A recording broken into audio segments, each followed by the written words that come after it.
Comment vivre de son podcast audio? Comment gagner de l'argent avec un podcast audio auto-hébergé que personne ne peut vous supprimer, vous bannir, vous shadowbanner et vous n'êtes pas victime d'aucune censure des réseaux sociaux? Je vais vous montrer tout ça. Ça fait 2 mois et demi que je me suis, entre guillemets, émancipé des réseaux sociaux pour créer mon podcast audio auto-hébergé sur mon site markbluersky.com. Ça fait 2 mois et demi, je vous présente tous les résultats et toutes les nouvelles fonctionnalités parce que vous allez voir que je suis allé très loin, beaucoup plus loin que YouTube en termes de fonctionnalités. Alors, les résultats, c'est très bon. Donc le podcast, je vous rappelle le principe. Donc le podcast, il ressemble à ça, d'accord? Voilà, c'est des audios et maintenant aussi des vidéos, et donc les gens vont écouter, voilà, l'audio. Voilà, c'est ça le principe. C'est des fichiers, pour faire simple, c'est des fichiers MP3 que vous avez sur votre serveur, sur votre site web. Sauf que ces fichiers MP3, ces audios, ce flux, on parlera de flux RSS, en fait, il est disséminé partout. Donc vous créez une fois, vous avez vous centralisez le fichier MP3 et ensuite il est envoyé partout. Spotify, Deezer, Apple Podcast, Amazon, YouTube aussi. On va regarder les stats sur YouTube parce que mon podcast est envoyé aussi sur YouTube. Alors, hors YouTube, hors Spotify, hors tout, c'est parce qu'il y a des gens qui m'écoutent directement avec leur logiciel de podcast. C'est l'intérêt. Ça c'est ces personnes que je recherche. Eh bien, on a 40 000 vues sur le mois. Donc, vous voyez comment ça a évolué. On a fait x2.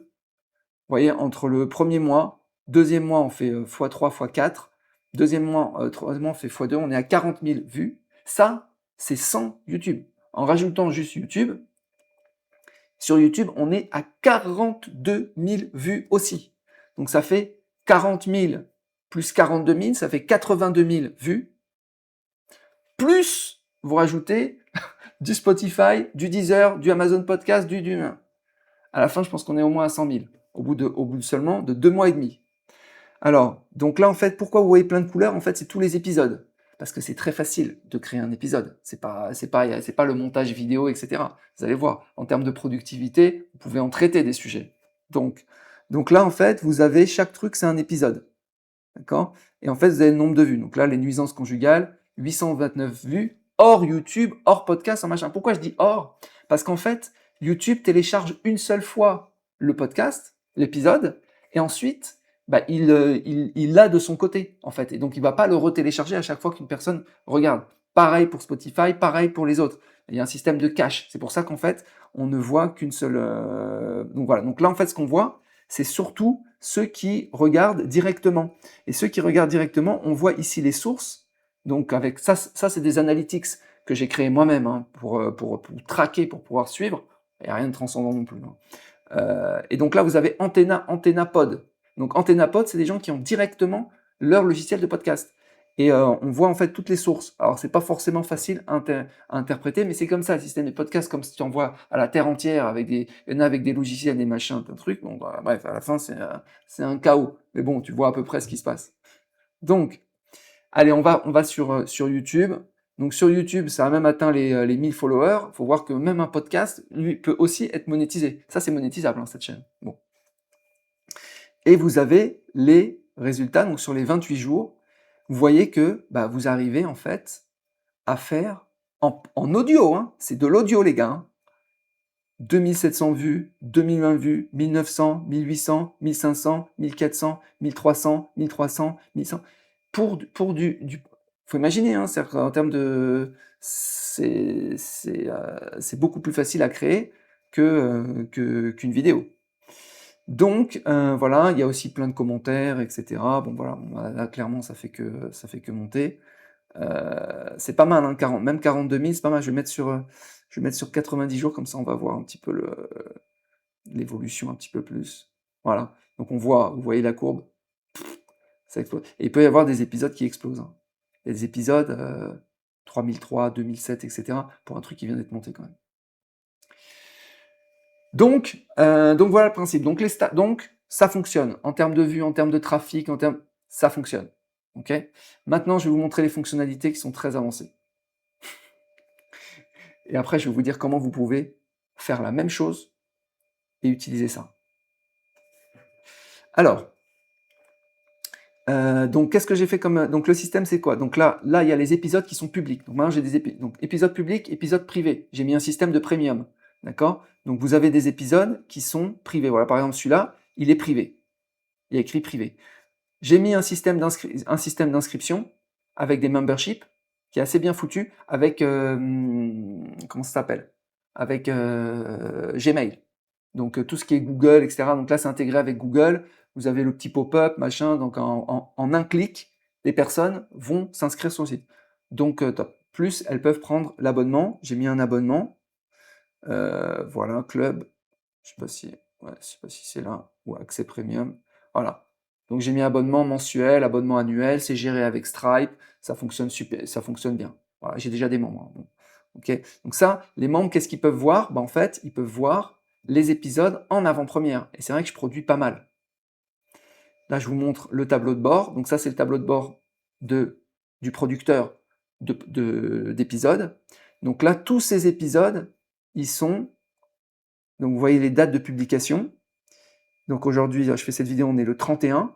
Donc là, vous voyez que... Ah oui, j'ai mis un système où on publie en avance, comme c'est programmé en fait. J'ai mis une programmation, comme sur YouTube. Donc là, 31, donc là, aujourd'hui, il va y avoir celui-là qui va être diffusé. Donc faut-il du courage pour décevoir nos proches? Ça veut dire qu'aujourd'hui, enfin, le 31/7, à 7 heures du matin, donc là, dans 40 minutes, en fait, ça va être disponible dans le flux RSS. C'est-à-dire que ça sera disponible sur Spotify, sur YouTube, sur Deezer, sur Amazon. Ça sera envoyé aussi sur mon groupe Telegram. Il y aura une notification. Et je pourrais même l'envoyer par email aux milliers de personnes d'emails que j'ai capturés. Okay, pour l'instant, je ne le fais pas. Et je vais mettre aussi un système de notification web, etc. Bon, bref. Donc voilà, demain, on en a un autre. Comment vivre au Cambodge sans se faire requalifier fiscalement par la France et sans payer ses impôts? Alors, etc., etc., etc., etc., etc. Donc tous ceux qui sont membres, en fait, ils peuvent déjà aller voir en fait ces épisodes. Comme les memberships. Là, c'est comme les memberships YouTube. Mais là où je suis allé très loin, là où je suis allé très très loin, c'est que si vous n'êtes pas membre, vous pouvez voir la première minute. Vous pouvez écouter la première minute ou même voir la vidéo de la première minute. Et ensuite, ça coupe. Parce que vous n'avez pas payé. Ouais. Ça, YouTube ne l'a pas fait, ça. Et tout ça, évidemment, c'est pas moi qui crée un deuxième audio de moins d'une minute, etc. Rien.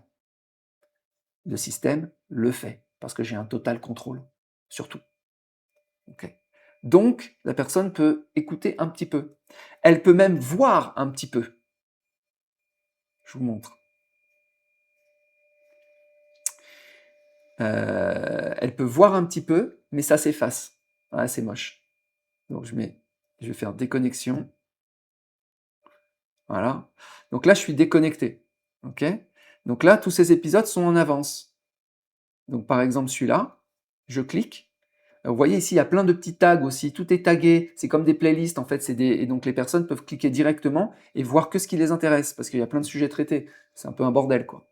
Donc là, on a ça. Vous voyez ici, il y a marqué 1 minute parce que je suis déconnecté. Si j'avais l'accès membre, eh ben j'aurais accès à la totalité. Et maintenant, ah oui, tout ça, il y a un texte qui est écrit pour augmenter le SEO, le référencement. Je vais vous en parler. Là, c'est surtout là que ça a explosé. Et regardez, le texte, on voit le début du texte. Ça pour allécher le pour allécher le membre. Il y en a qui vont me dire, Marc, tout ça pour 6 euros. Eh ouais. Bon. Donc, pour allécher. Et puis regardez, il disparaît. Oh! Devenez membre pour lire la suite. Voilà. Cet épisode sera officiellement diffusé le 1er août, donc demain à 7 heures. Mais tu peux aussi le voir maintenant. Mais pour ça, il faut donner 6 euros par mois. Donc ça, c'est les avant-premières. Ok? Donc, les avant-premières, Donc ça, c'est top. Ensuite, on a les premiums. D'accord? Premium, ça veut dire que ça ne sera jamais diffusé au public. Ok. Donc je reviens sur le podcast. Voilà. Alors je vais me reconnecter.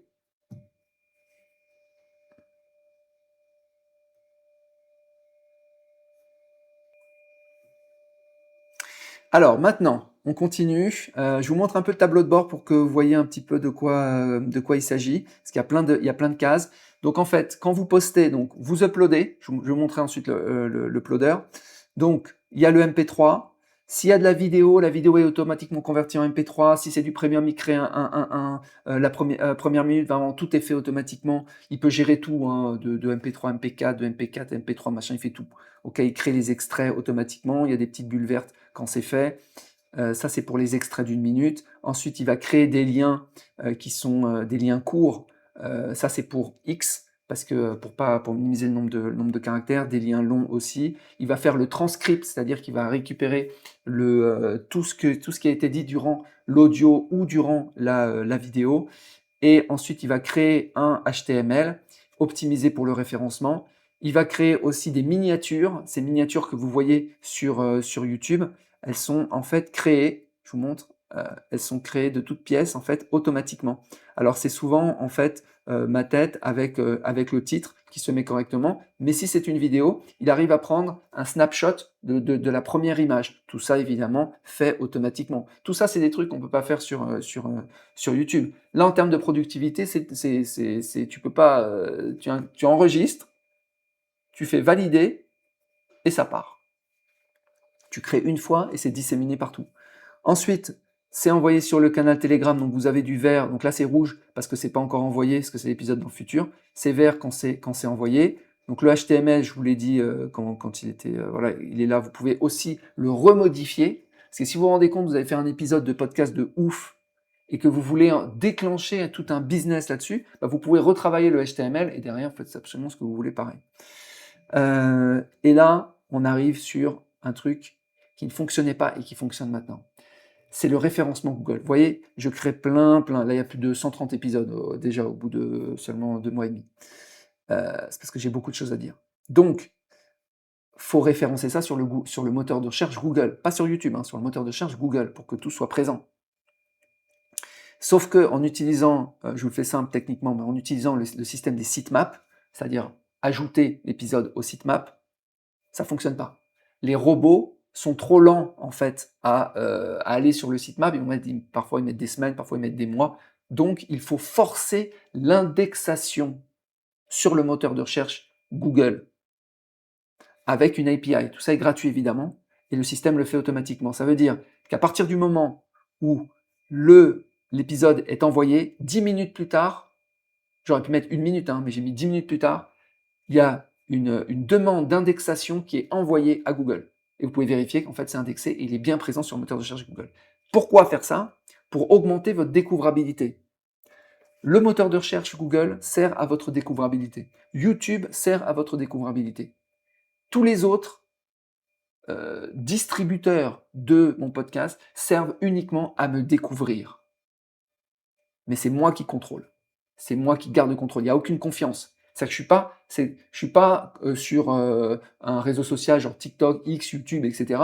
en créant, en centralisant mon contenu là-bas. Pourquoi? Parce qu'il va être banni. Parce qu'à un moment donné, tu te fais bannir ta chaîne, tu te fais supprimer tes chaînes. Et tu perds tout. Là, tu perds rien. Le flux RSS est indélogeable. Impossible à pulvériser. Les réseaux sociaux peuvent interdire mon podcast. Ça, oui. Mais par contre, il est toujours présent. Pour tous ceux qui veulent me trouver, alors je peux aussi être shadowbanné du moteur de recherche Google. Il faut aller loin là quand même. Mais en tout cas, mon site, il est là. Le contenu, il est là. Les MP3, les MP4, ils sont hébergés. C'est du solide. Moteur de recherche Bing. API Bing aussi, pareil. Je l'ai mis sur Google, sur Bing. tous les... en gros, qu'est-ce que je dis? Je dis au moteur de recherche, « oh là, je viens de créer un truc, il y a une page avec un épisode, avec du texte, du HTML, du machin, tu me le références sur ton moteur de recherche. C'est moi qui les utilise, c'est pas le contraire. Et j'attends pas qu'ils me découvrent. Je leur notifie une demande d'indexation. Voilà. Ensuite, ici, là, c'est pour envoyer sur X et sur YouTube. Et on peut aussi modifier, voilà, ou supprimer les épisodes. Donc, je vous montre un petit peu d'autres outils. Donc là, j'ai mis, maintenant, ça ressemble un peu à quelque chose. Donc, pour ajouter un podcast, c'est ultra simple. Vous lancez Ajouter, vous choisissez le fichier. Le fichier, ensuite, s'ajoute automatiquement ici. Je vous montre. Donc, vous créez, faites Choose File. OK. Vous cliquez ici sur le fichier. Vous n'avez même pas à mettre le titre. Hein. J'ai fait au plus simple du monde. Le titre, il est automatiquement repris du nom du fichier. Terminé. Ensuite, la date. Vous n'avez pas à la modifier. Là, pareil. Ça, c'est une fonctionnalité qui est, pour ceux qui produisent beaucoup, qui est magnifique, qu'on n'a pas sur YouTube. Sur YouTube, par défaut, il met le jour plus 1. Là, non. Là, il va prendre la date de publication du dernier épisode, enfin de l'épisode qui est le plus lointain, et il ajoute un jour. Parce qu'en gros, chaque épisode, tu veux normalement le publier un jour plus tard. Mais ça, tu peux le configurer. Si tu veux le publier 6 heures plus tard ou 5 heures plus tard, tu fais absolument ce que tu veux. Ça prend 2 minutes à changer. C'est rien. C'est du code. Épisode premium. Donc là, c'est uniquement premium ou pas. Là, et là, c'est top. Là, il crée automatiquement commenter cet épisode. Parce que j'ai mis un système de commentaires que je vais vous montrer. Comme un forum, en fait. Donc maintenant, c'est podcast, audio, vidéo, plus forum.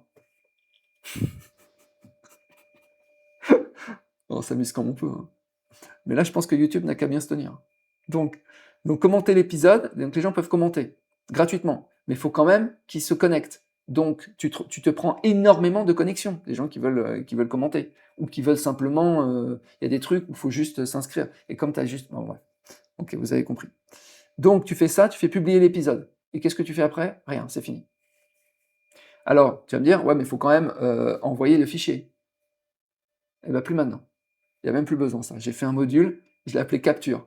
Non, mais j'essaye de supprimer tous les trucs qui servent à rien. Pour à la fin, tu fais un épisode de 15 minutes, ça doit te prendre 15 minutes 30 à produire.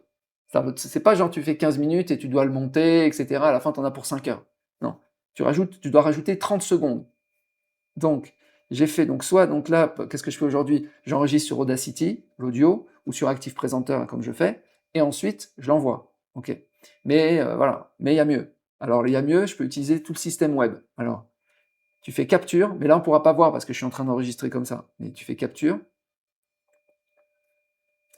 Et là, ça charge. Alors là, on ne va pas le voir, mais normalement, là, tu as la vidéo ici. Et en gros, tu peux carrément enregistrer depuis le web. Tu peux enregistrer tout. L'audio, vidéo et écran. Tu peux choisir le micro, les micros disponibles. Donc, tu vois, tu choisis ton DJI. Mais là, comme je suis en train d'enregistrer ça, je ne vais pas pouvoir vous le montrer. Tac, tac, tac. Et ensuite, qu'est-ce que ça fait à la fin? À la fin, ça fait arrêter enregistrement. Tu cliques sur arrêter enregistrement. Ça enregistre le fichier pour sauvegarde ça te l'envoie sur ton PC. Et ça l'envoie directement sur le serveur. Et ça le convertit directement en MP3. Et ensuite, tu peux le réutiliser. Et ensuite, tu réutilises, tu fais upload. Donc là, tu vas dans ajouter. Donc le même endroit où on était. Et au lieu de mettre upload fichier, tu mets fichier capturé. Et là, tu choisis un des fichiers capturés. Vous voyez, il y a des webcams, etc. Plein de trucs. Comme ça, tu n'as même pas à sortir. Rien du tout. Allez, maintenant, je vous montre les commentaires. Donc, donc les commentaires. Alors, système de commentaires que j'ai mis en place. Donc, les gens écrivent des commentaires sur des épisodes. Là, pareil, hein, là, je suis allé. Tous les trucs que je voulais sur YouTube, parce que les commentaires sur YouTube, pour pouvoir répondre, c'est une misère. Là, je suis totalement autonome. Donc là, tu prends le commentaire. Tiens, j'ai reçu un commentaire celui-là aujourd'hui. J'irai faire un tour au Cambodge l'année prochaine. Tu sais sur quel épisode il a commenté ici. Tu fais répondre. Regarde bien. Hein. Tac. Tu mets la réponse. Tac, tac, tac, tac. Tu fais envoyer, c'est terminé. C'est envoyé. Et tu peux supprimer les commentaires, tu fais supprimer comme ça. Voilà. Donc là, ça c'est top. parce que ça enrichit aussi le site. C'est-à-dire parce qu'une fois qu'on est là, en fait, si on va regarder l'épisode, là, je devrais mettre des liens cliquables pour l'épisode. Là, c'est les Gourgandis curieuses de Phnom Penh. Donc là, je vous montre. Donc là, Donc là, ce qui est bien aussi, ah oui, j'ai mis un truc de recherche, je vais vous montrer. Gourgandis curieuse, tac. Donc on revient sur le site. Donc ici, il y a un moteur de recherche. Donc là il a mis, je mets Gourgandie. Voilà. Et donc là, on retrouve tous les épisodes avec Gourgandie. Donc Gourgandie curieuse de Phnom Penh, c'est un épisode à venir. Et donc là, on voit les commentaires. Et on voit que la personne est membre. OK? Et on voit que je lui ai répondu. Et je peux lui répondre directement là-dessus. Voilà. Je vais mettre des logos, je vais mettre des pseudos aussi, je vais mettre des trucs un peu plus... parce que là, ils ont tous la même couleur. Mais voilà le principe. Bon, il y aurait beaucoup d'autres choses à dire, hein, techniquement aussi, voilà, il y a quand même un gros boulot derrière. Donc, conclusion pour ceux qui veulent se lancer sur du podcast audio de ce type-là, en fait, alors, je me suis dit que ce serait possible de faire du podcast auto-hébergé, c'est-à-dire votre podcast auto-hébergé sur votre site web avec votre serveur sur Hostinger, en utilisant toute cette technologie. Ça, ce serait possible. Et donc, vous conservez les fichiers MP3 chez vous, les MP4 chez vous, sur votre espace, et vous utilisez juste cette partie logicielle. Dites-moi si ça vous intéresse de participer à ça. Évidemment, ce ne sera pas gratuit. Mais je pense que ça peut fonctionner. Voilà. Et une fois que c'est installé, c'est installé. Voilà. Et en fait, vous utilisez juste les services en gros, tout le front-end et le back-end de ce truc, mais en délocalisant, donc vous gardez la main en fait sur votre contenu. C'est ça qui est le plus important. Ne pas perdre la main là-dessus. Et vous gardez la main aussi sur votre flux RSS. C'est-à-dire qu'il s'alimente, c'est-à-dire tous ces réseaux sociaux, YouTube, etc., s'alimentent depuis votre flux RSS, depuis votre site web. C'est juste la partie logicielle, la partie traitement, en fait, qui est localisée sur mon serveur. Je pourrais aussi délocaliser la totalité sur votre système de podcast, mais le problème, c'est qu'il y aurait des questions de mise à jour. Les deux options sont possibles, en fait. Voilà, je suis en train de réfléchir, comme ça, si ça vous intéresse, vous m'envoyez un email, si vous avez des idées ou des trucs. Donc voilà. Les fonctionnalités à venir, ce que je voulais mettre en place, un système de notification web, des notifications email aussi, éventuellement traduction avec un truc en anglais totalement traduit, MP3 traduit avec un flux RSS dédié anglais, juste pour voir si le truc cartonne. Parce que vu qu'on a les transcripts et vu qu'on a MP3, ça coûte rien en fait de tout traduire, la totalité de tout, avec les IA évidemment. Ça c'est bourré d'intelligence artificielle. Hein. On utilise Grok, G-R-O-Q, pas le G-R-O-K, G-R-O-Q, des services pour pouvoir produire le TXT, produire le HTML, produire les images, produire tout est produit en automatique. Voilà les amis, si vous avez des questions, mettez en dessous de cette vidéo qui va être en fait un épisode de podcast. Je vous souhaite une très bonne journée et je vous dis à bientôt.